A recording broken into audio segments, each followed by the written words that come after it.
Bueno, como tú comentabas hace rato, los medios corporativos estaban pues muy cerrados. Ahora parece que no quieren invitarme. Aparentemente algunas entrevistas que di, yo fui a todos los medios, pedí audiencia en todos los medios. Algunos, las grandes televisoras, me dijeron, estos lugares se pagan, se pagan. Entonces aparentemente quien ¿Así, llegó ahí, Hugo? pues eso es lo que encontramos, que se paga si quiere uno estar en el horario estelar de Televisa o de TV Azteca. Quiero pensar que hay quien lo puede pagar. Nosotros nos resistimos a ese tipo de prácticas. Nos han dado no rotundos, gente que se presume democrática y plural. Y también otros ya no me quisieron volver a invitar después de que estuve en sus programas y no les gustó los cuestionamientos que hice sobre su silencio ante la corrupción, ante el manejo manipulador de la información y el fenómeno de la infodemia. Pero nosotros estamos abiertos, nosotros queremos humanizar la ciudad y estamos haciendo este llamado a que todas y todos nos sumemos de la manera más amplia posible por los grandes valores de esta sociedad: la honestidad, eliminar la corrupción y progresar en forma incluyente. Hugo, ¿les dijeron cuánto costaría una entrevista en Televisión Azteca o en Televisa? No nos precisaron. Nuestros compañeros que están a cargo de nuestra vinculación con los medios primero pidieron las citas, característicamente nos dieron largas y largas y largas, y luego de manera informal alguien nos dijo, pues es que ustedes no entienden que estas cosas se pagan. No va con nosotros. Fíjate un dato interesante. En algún momento, y lo anunciamos con antelación en una transmisión en vivo que tenemos a través de los medios electrónicos, dijimos, vamos a poner un muy modesto elemento de divulgación masiva con 3 anuncios espectaculares. No me refiero a los anuncios gigantes, me refiero a unos carteles de 4 por 6 metros en los parabuses del Metrobús. 3, no 3 líneas ni 3 estaciones, 3 carteles. Cuesta 100,000 pesos tenerlos 15 días al aire, a la vista. Con 100,000 pesos vacunamos a 1,000 personas contra COVID.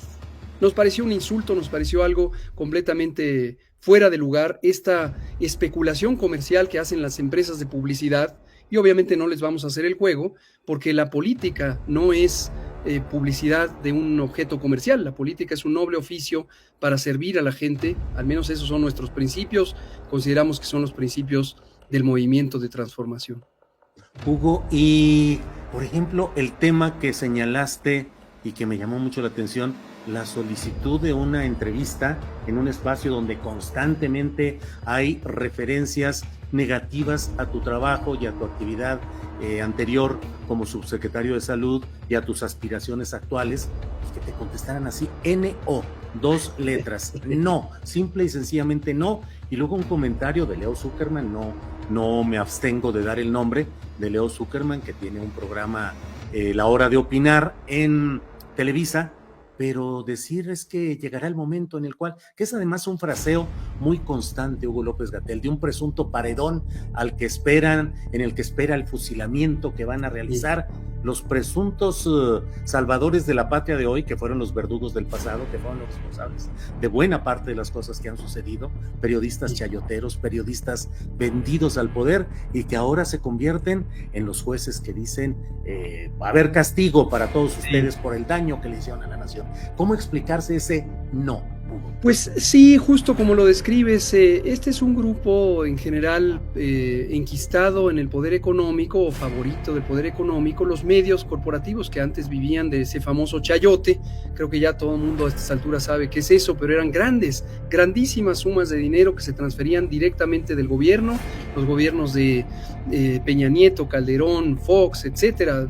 Salinas de Gortari posiblemente fue uno de los más amplios pagadores de silencio y pagadores de aplausos en los medios corporativos, pero están acostumbrados a eso y no pueden entender que haya una sociedad crecientemente plural, una sociedad más democrática, un pueblo informado y politizado, que lo que busca es tener medios de comunicación que reflexionen, que informen, que ayuden al debate plural entre los distintos puntos de vista.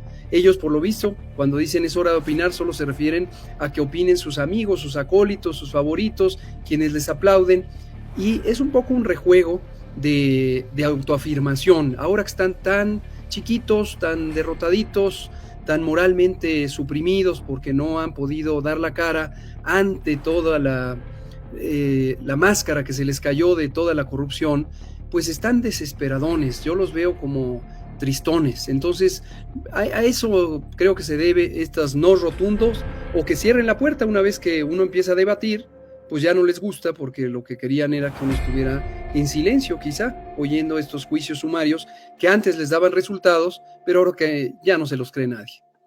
Hugo, desde mi punto de vista, y lo he planteado en otros espacios del Canal Astillero, en mi propia columna en La Jornada, pues yo considero que hay un peligro en la Ciudad de México de que haya una regresión o un riesgo de regresión ante una candidatura específica, la de Omar García Harfuch. Sin embargo, pareciera que al menos la visión en encuestas de opinión es la de que los finalistas, los que se encaminan con mejores resultados, al menos en esas encuestas de opinión, son Omar García Harfuch y Clara Brugada. Te pregunto, ¿has considerado la posibilidad de declinar, creo yo, a favor de Clara Brugada?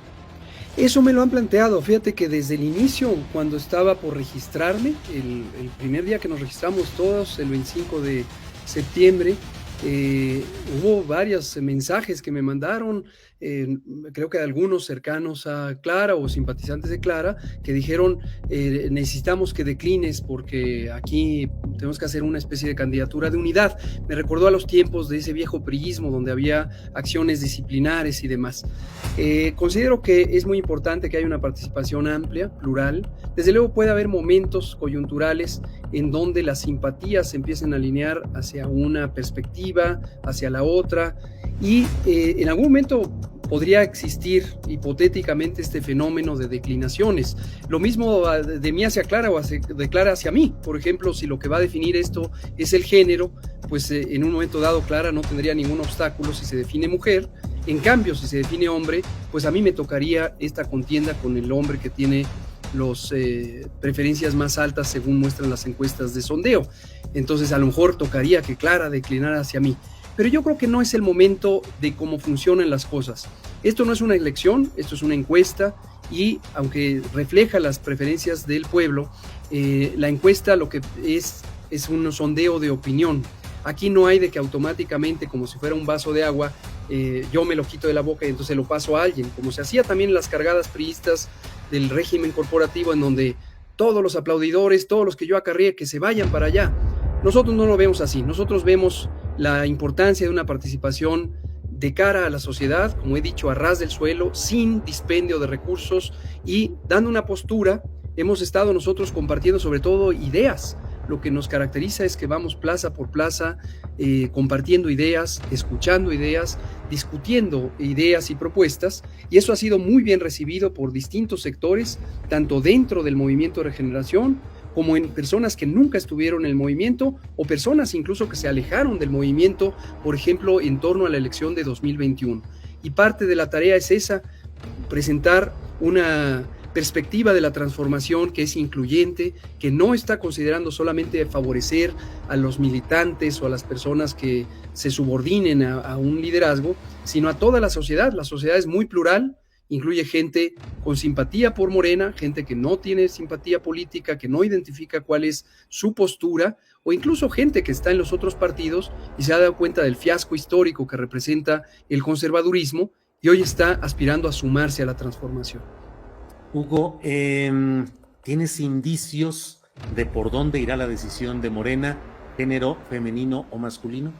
Lo que sabemos, y además me da gusto y felicito y agradezco a la dirigencia del partido, en particular a nuestra secretaria general, Citlali Hernández, es que hay un proceso de reflexión a cargo del Comité Ejecutivo Nacional y específicamente de la Comisión Nacional de Elecciones, que depende de este comité, en donde se va a evaluar, por un lado, las reglas que ponga el INE. Entiendo que todavía está por definirse si serán 4 o 5 mujeres obligatorias para alcanzar la paridad de género.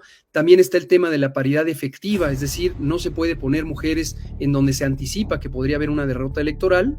Y al final del día también se tomará en cuenta los resultados de las encuestas de las 9 entidades federativas.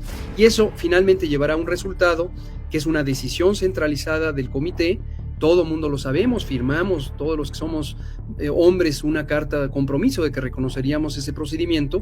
Y como yo he dicho, incluso en los reuniones con ciudadanas y ciudadanos en estos días, si al final la decisión de que sea una candidata mujer es por respetar, por promover esta paridad, esta igualdad de género, me parecerá estupendo, porque parte de nuestro planteamiento de humanizar la ciudad incluye la importantísima agenda de las mujeres. Las mujeres han estado históricamente relegadas del acontecer político, de la realidad económica, y urge hacer acciones reales, no discursivas, sino reales, porque las mujeres tengan puestos de liderazgo. Si eso lleva a que los hombres, en mi caso, nos sacrifiquemos y no quedemos, a pesar de haber quedado en algún resultado favorable en la encuesta, yo estaré muy contento de que el movimiento que yo respaldo, al que pertenezco, esté impulsando la paridad de género. Bienvenido. Hugo, ayer estuve en la Feria Internacional del Libro del Zócalo y en 2 ocasiones, si no me equivoco, hubo rechifla y rechazo sonoro a la posibilidad de que Omar García Harfuch sea candidato a gobierno de la Ciudad de México por Morena. Luego hubo otra mesa en la cual también hubo este tipo de expresiones. Ha habido muchos señalamientos acerca de un rechazo a la postulación de García Harfuch. ¿Qué opinas de su figura política, de su viabilidad como candidato y como eventual jefe de gobierno, y maniobras que se le atribuyen de quitar propaganda con brigadas de personas? ¿Qué opinas?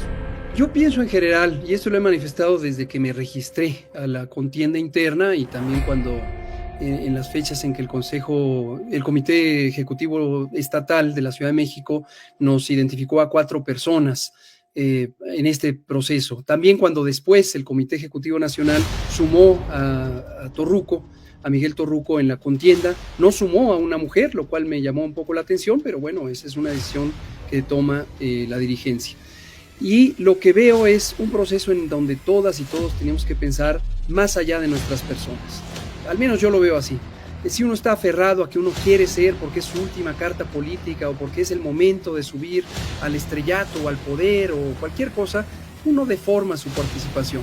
Desde mi punto de vista, lo más importante es estar a disposición del movimiento, porque estar a disposición del movimiento es estar a disposición del pueblo, de la gente. Y lo que nos interesa es contribuir a que la gente viva en condiciones de bienestar, tener una sociedad más justa, más incluyente. Entonces, yo lo que he pensado es, no tiene ningún sentido preocuparse por personas en específico, y yo confío mucho en el pueblo. Considero, como el presidente López Obrador, que el pueblo es sabio. Finalmente, si hay una persona que no es compatible con el proyecto de transformación o que pudiera haber un riesgo ostensible de que puede ir en contra, desmantelarlo, obstaculizarlo, el pueblo lo va a reclamar, ya sea en la encuesta o en cualquier otro momento, y el pueblo va a retomar el camino de la transformación. Y así es como lo he sentido con el apoyo que se da a mi persona en las calles. Insisto, personas que antes no estaban vinculadas al movimiento o que incluso veían como sucia la política, un poco este discurso que a veces vemos muy característico de la clase media, sobre todo intelectual. Lo que dicen es, estamos viendo otra manera de hacer política. Gatell tiene otra perspectiva, no está haciendo de la política esta contienda hostil como posiblemente se está dando en otras personas que están participando, y tampoco está gastando dinero solamente por quedar él como persona, ¿no? Hugo, son calificativos muy crudos, pero debo decirlos porque están ahí en una parte de la opinión que se expresa, sobre todo en las redes sociales. Calificativos muy duros en los cuales pretenden endosarte responsabilidad penal e histórica por el número de muertes que hubo durante la pandemia.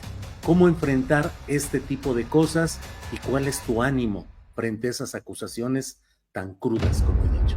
Son muy crudas, finalmente es desde mi punto de vista, una obsesión muy irrespetuosa y muy irresponsable, muy agresiva para todas las personas que perdieron o que perdimos familiares durante la COVID-19. Yo mismo, como lo he comentado, perdí un tío, también 2 tíos políticos, he perdido amigos, etcétera. Yo estuve hospitalizado por COVID. Y lo que veo es, en este grupo del poder económico, cada vez más desenmascarado en su hipocresía, acuden a esta figura para estimular el dolor, para estimular la ira de las personas que todavía tienen esos sentimientos, y les faltan al respeto. Yo considero que es una falta de respeto porque además ellos están tomando el papel de ser los voceros o los abogados, como este abogado que trabajó con Salinas y que ahora pretende ser el que habla a nombre de las víctimas. Entonces, esa hipocresía finalmente se les cae, porque la gente, y lo hemos constatado en las calles, en mayoría, en enorme mayoría, expresa agradecimiento por los 75 millones de personas que padecimos COVID y salimos adelante, porque tuvimos atención médica en una expansión hospitalaria de 6 veces el tamaño de la capacidad instalada, porque hubo 220 millones de vacunas que le llegaron absolutamente a todas las personas, porque se les informó durante más de 450 conferencias diarias de qué es lo que estaba ocurriendo, porque se tomaron decisiones para no afectar las economías sociales, las economías populares, y también para proteger el conjunto de la economía. Y es por eso que este discurso un tanto hipócrita, un tanto cínico, que ofende a las personas que ellos dicen representar, pues ya no pega, ¿no?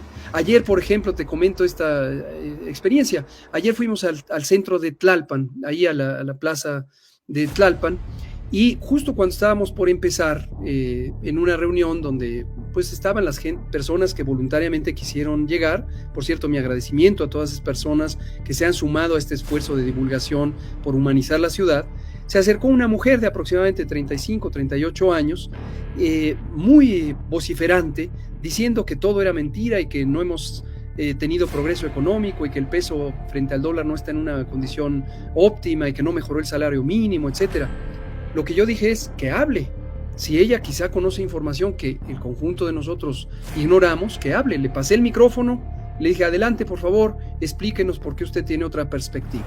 Y lo que dijo la señora es algo que me parece pues respetable. Comentó que su padre o madre, no recuerdo quién de los dos, había fallecido por COVID, y acto seguido empezó a decir una tras otra estas fórmulas propagandísticas que hemos visto en las televisoras, en la radio corporativa, en la prensa de los empresarios, una tras otra, fórmulas parecían así.